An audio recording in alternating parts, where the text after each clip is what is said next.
I don't care who you are. Life is going to knock you down. Listen to me, many of you right now, life's got you up against the rope, and you got to do me a favor. Like, you can't give up. You can't give in. Pain is temporary.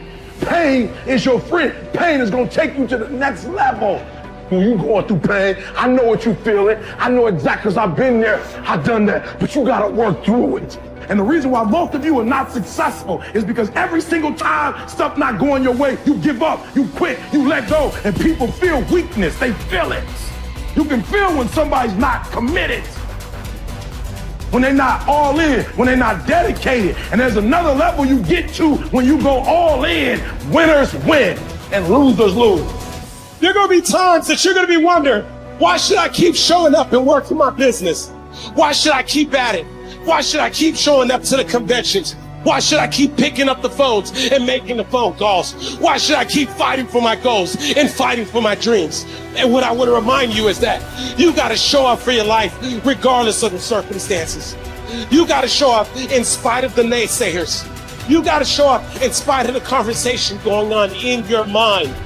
You got to show up for your life, because if you don't, nobody else will.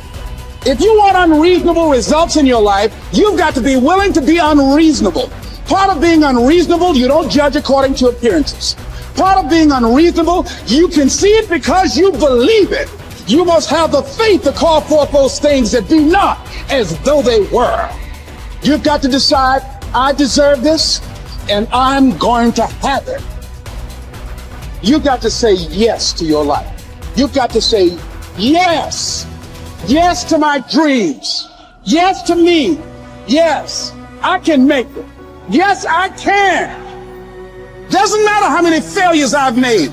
Doesn't matter how many mistakes I've endured. Doesn't matter about my defeats. Doesn't matter about what I've done. Yes, yes. I don't care about the fact I'm in a hole now. Doesn't matter about where I am.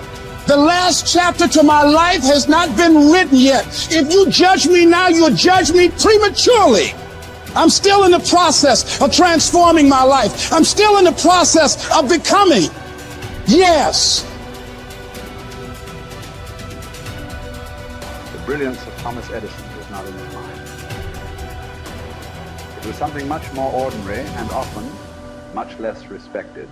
I've got no imagination, he once said. I never dream. I've created nothing. If you're someone who doesn't like Edison, you might think that this is Edison admitting to stealing his inventions from other, more brilliant inventors, like Nikola Tesla.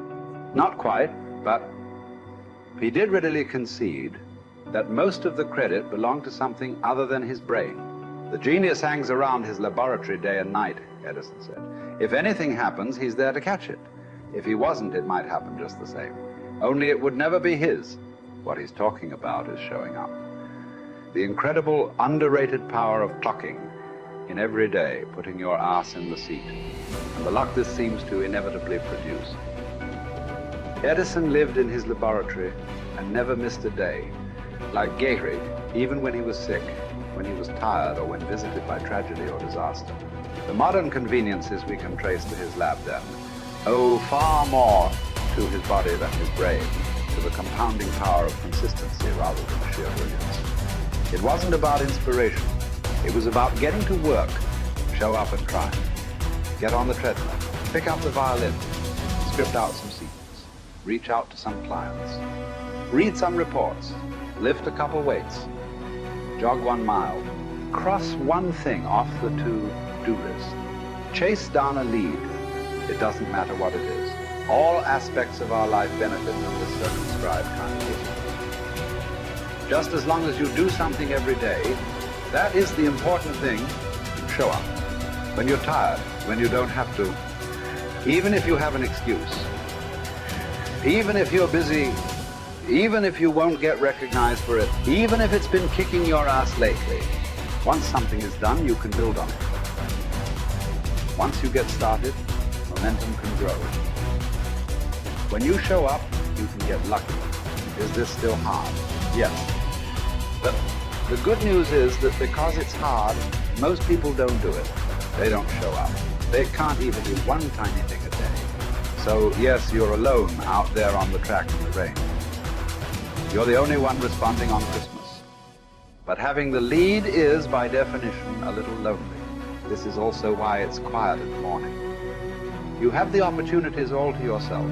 Don't worry about setting any records. Just report for duty. No excuses. And here's the irony. This is also a way to break records. Consistency is a superpower. Day to day, willpower is incredibly rare. Lowell Gettrig was a solid position player and a good hitter. But his success really was rooted in the fact that he didn't miss many days of work.